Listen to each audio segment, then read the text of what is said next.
but it's not going to be a long lesson. Now, Okay. let me just quickly talk about, we're talking about internal range liquidity. Yes. Okay, we're talking about internal range liquidity, and we've already talked about other blocks. Mm-hmm. We have already talked about other blocks, and today we are talking about fair value gaps. Fair value gaps.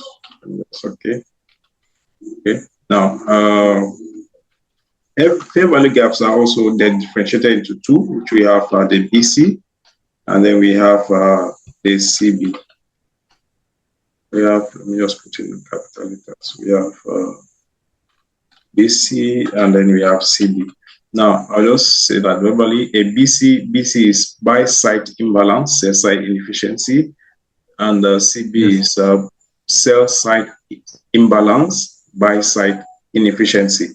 Now, this simply means that for the BC, or when you have a fair value gap printed in the up direction, it's actually called a BC. Now, fair value gap printed when the market is going down, it's a CB. Now, let's talk about fair value gaps as a whole. Now, what is a fair value gap? All right, what is a fair value gap? Now, defining a fair value gap, like I always say, is, when it comes to this man money concepts, everybody has their own way of defining it. But I'm not here to bore you with a lot of notes or lots of like too many explanations and all those things. No, we just want to go straight to the point, talk about the most important things, and from there we move forward. Now, a fair value gap is simply just an imbalance movement that is happening between the two participants in the market. Okay? Yes. It's an imbalance movement happening between the two participants in the market.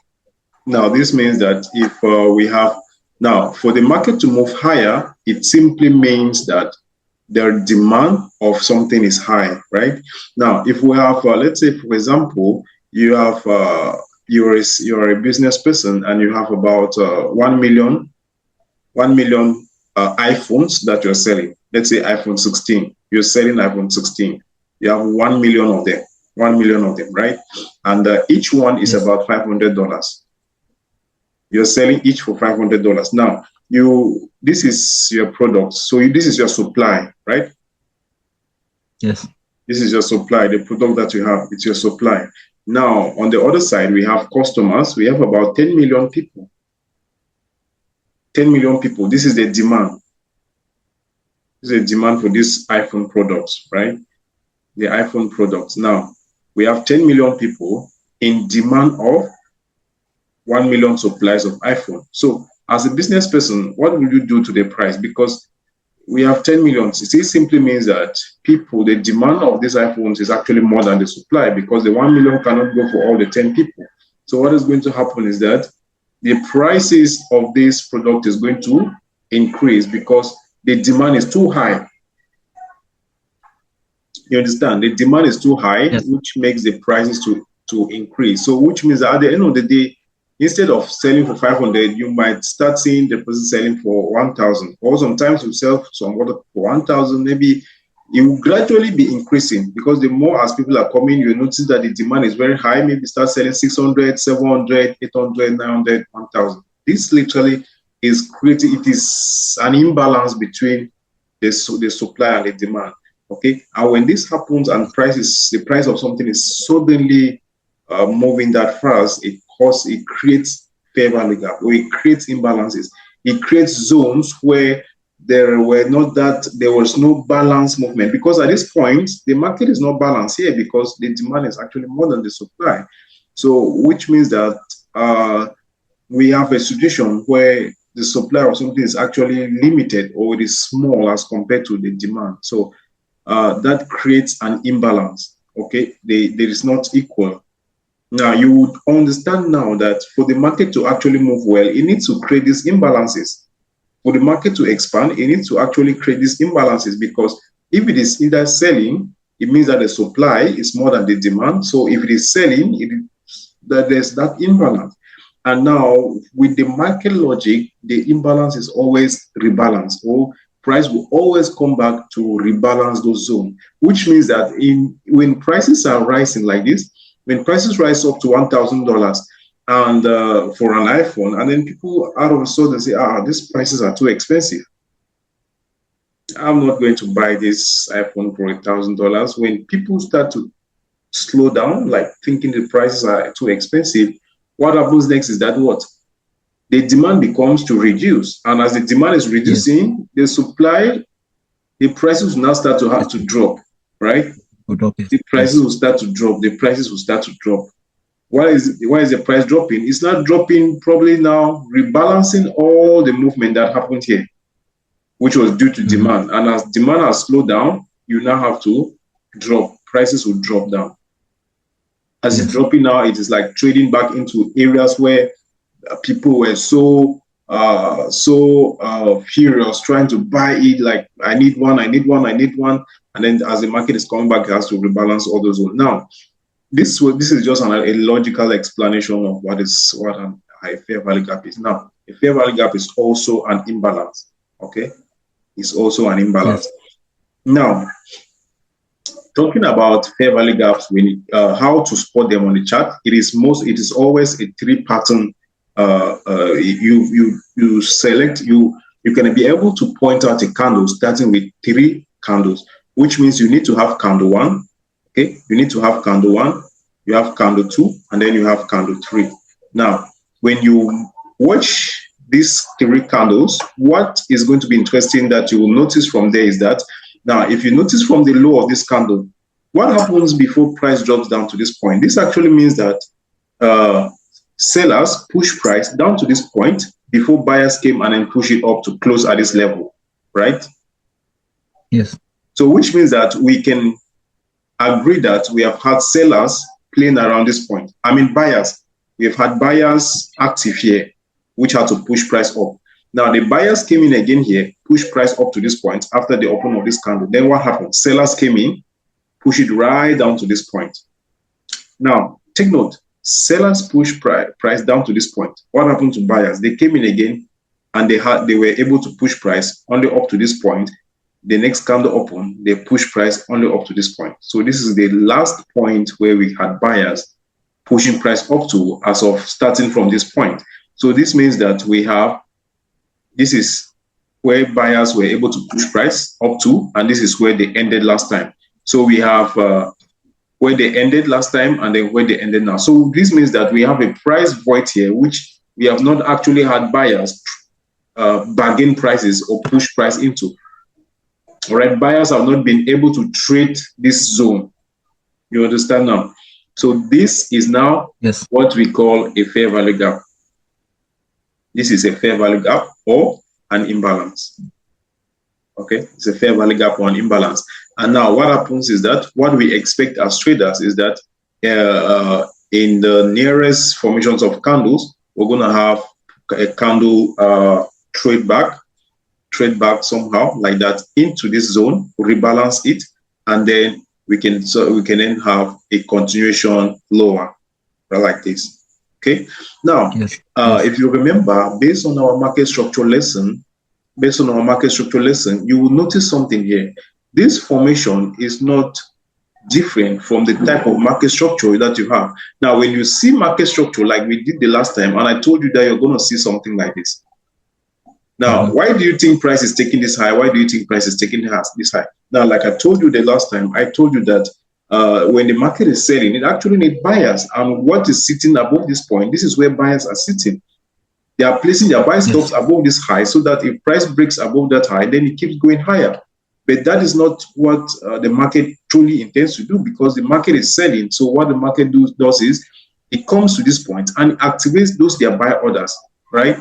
So that we can now have buying liquidity in the market. And plus, there are people placing their stop losses here who are sellers, and they're placing their stop losses above. And I also told you that when you sell at this point and you place your stop loss above, what you have literally done is you have placed a buy order here, which means you're buying what you sold cheap now at a higher price. Okay, so that's why the market will intentionally come back above this high to flip it. But then there is something very interesting here on the higher time frame. This sweep above this high is not just because people's stop losses were there. It is an intentional move. The institutions, they are trying to rebalance an imbalance on the higher time frame. So this is happening sometimes just to fill a fair value gap on the higher time frame. Okay, it's the same thing. You can still have price sweeping this high to fill an order block here. Just like the example I showed you before we started recording, right? Sometimes the market will sweep a high because it actually wants to respect an order block. Sometimes it will sweep a high because it wants to fill a higher time frame fair value gap. Let's just look at this example very quickly before we even move further. Now, let me just remove this so that we will have let's just try to find out this example very fast on the chart. I want to, okay, let's look at this zone here. Okay, now we have a fair value gap here. This is a fair value gap, so we're going to draw a line from this zone. We put it like that, and then let me come. We're going to draw another fair value gap. This is the fair value gap high, take note, and this is the fair value gap low. Now, on the daily time frame, we don't see this low as something very significant, right? We don't see that low to be like anything big or something like that. We just see it to be a normal swing low, just a normal swing low, right? But then price is coming back price came back to fill the gap, right? Now, if we move to the lower time frame, like the 1 hour time frame, we're going to notice something that happened at that zone. Look at the area now. Look at this. This is the low of that fair value gap, and then this is when price came back to fill the gap. Now, you see the reason why price came back down, took this low, and then went back up to take the high, to create a new high. I think you can see that very clearly. So, but then you ask yourself, well, I bought based on the order block here, and then you told me that good order blocks should be the ones with bigger bodies and stuff like that. So then I placed my order here. Price started giving me some small profits, like you can see from here. And then I was thinking that the market should move higher. And at the end of the day, I got stopped out, and then price still started going to my direction so aggressively. And this is crazy sometimes, especially with the knowledge I'm giving you now, you'll be able to stay away from this type of stop counts, right? Yes. You know why this is happening. You know why this is happening now. Am I right? Oh, yeah, because there's some liquidity down there. There's some it has to take out that liquidity down there. Right. For the market to move higher, it truly needs sellers, right? Sellers, yes. Yes. Good. And you that you were buying, your stop loss was below that low. Yeah. The stop loss was here. Then what is your stop loss doing? Your stop loss is actually a sell order. So you are the one bringing the sell liquidity to the market. Because I want to buy, but I need to buy from someone. So as you're selling off your position, remember you bought Dow Jones here, right? Yes. You bought Dow Jones here, and now you want to sell it here. So you are making a loss, and I'm buying from you now at this point. So what is happening is I'm buying something you bought at a higher price, now at a cheaper price. So where your stop loss is, that's where you are selling. Yes. Now, apart from you are trying to be smart, but then there are traders that are placing sell stops in here, expecting the market to break this low and then keep going down. But then, why did price take this low apart from trying to clear your liquidity? We have just noticed that on the higher time frame, because it wanted to rebalance a higher time frame fair value gap, which was on the daily chart. Okay, it is very clear on the daily chart. That's what the market wanted to do. But then you neglected the higher time frame, and that's what is happening. Now, if you've understood what fair value gaps actually are, I think if we want to look at this area here, we're going to see that this was another example. Now, you would ask me that, okay, there's some fair value gaps that are not filled and stuff like that. It's true, we're going to dig deeper into that. But then I wanted to point out something. There are two ways that we trade fair value gaps. Okay, two ways to trade FVGs. Now, I told you that a fair value gap on the sell side is called a CB. Okay, like for example, this fair value gap here, this fair value gap is called a BC. Okay. Okay, it's a fair value gap on the buy side. It's a BC. Then those price to come back to it and then continue higher. So this fair value gap, that BC is now on the sell side. It is called a CB. Okay, fair value gap that is on the sell side is called a CB. Now, when the market is bullish, it doesn't seek to be balancing CBs. It will be getting its support from BCs, which is a bullish fair value gap. Okay. Now, there are two ways that we trade FVGs. Now, the first way is we trade FVGs based on the FVGs that we find on higher time frames. We treat them as key levels. Okay, we treat them as key levels. And then the second way that we trade FVGs is on lower time frames, which we treat them as entries. Okay, entry points. Entry points stroke models. We can call it their model. Now, there are some people that use it as their model, which means that if we have a key level like this, let's say, for example, this is a daily key level, and let's say it's a fair value gap on the daily. So what some traders do is that they wait for price on the lower time frame to come into this key level, just like we saw on the 1 hour time frame, right? Now, when price comes into the key level, what do they want to see? They want to see a displacement higher. Okay, breaking the original structure that was happening on the lower time frame, because for the moment we noticed that the lower time frame was bearish because it was pulling back to fill the high time frame gap. Now, when that structure is broken here, what do they expect? Now they'll be looking at price to come back to a BC that has been formed now on this lower time frame.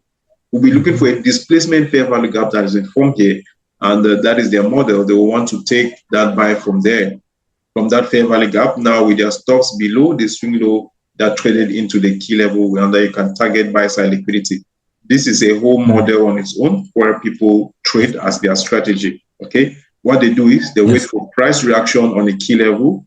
Once they get that reaction, the next thing that they have to do is they wait for what price to give a displacement higher, probably breaking a structure, and then once price pulls back to rebalance the FVG that has been created, then they take their longs from there. Okay, but one thing that I always want to make you understand is that you don't just buy for buying sake. You have to first of all align the story with a higher time frame. Okay, you have to align with the story with a higher time frame first before you start looking at, okay, should I buy now or not? If the idea doesn't align with a high time frame, you are not buying. It's just like, for example, you can have a fair value gap like this on the daily time frame, and then the lower time frame approaches the fair value gap, and what happens? It doesn't fill, and it breaks structure, creates an inducement like that, goes up, and then you will start thinking that, okay, this is a good order block here. This is true, right? Now you will think that, okay, let me place my order here. Let me place a buy order from this point because I see structure has tended to bullishness. The market has become bullish from here, and price should go higher. Plus, there is a zone that the market has brought in the opposite participants in the market. Therefore, we have reasons to buy. But at the same time, remember the higher time frame has not yet agreed to that. You bear with me, right? Now, what happens here is that the market will probably come here, react a little bit like pushing higher, but at the end of the day, it push lower to that higher time frame. And then you're going to see a sudden massive push to the upside, and you'll be like, oh man, they just hit my stop loss, and then price is going my direction. You understand? So this, if you notice here, you will see that the person who got kicked out here did not align. Is my screen clear? Can you see it? Mr. George, can you see my screen?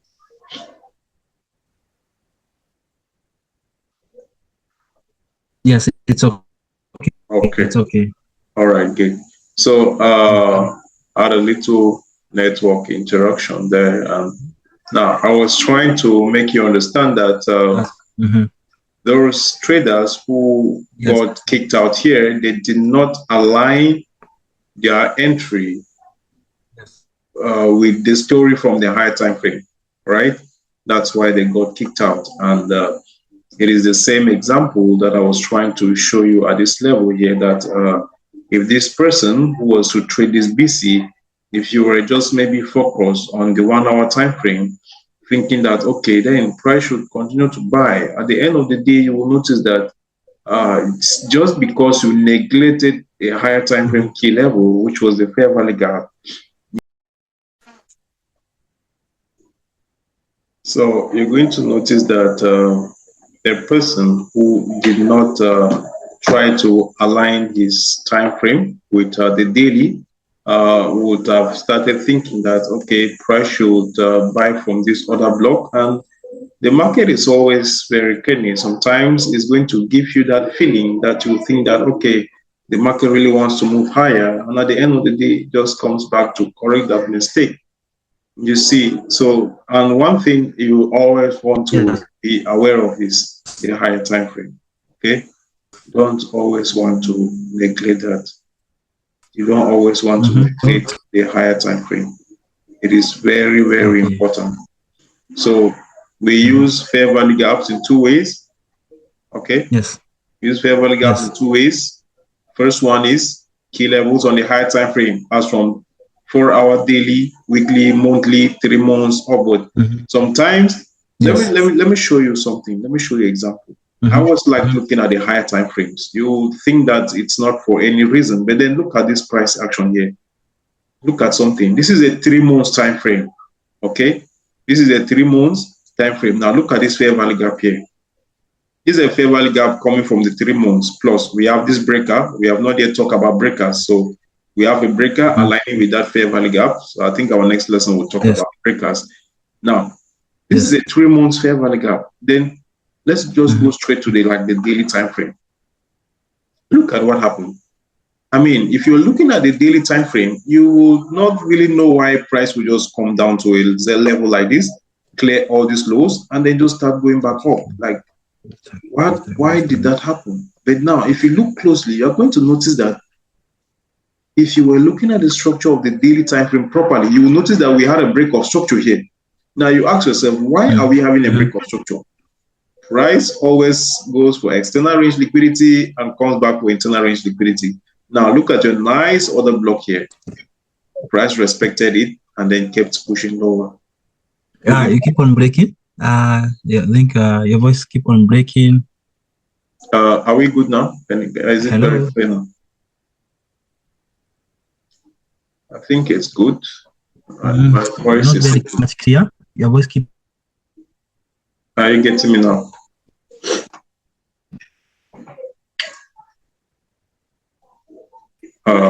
Is it okay?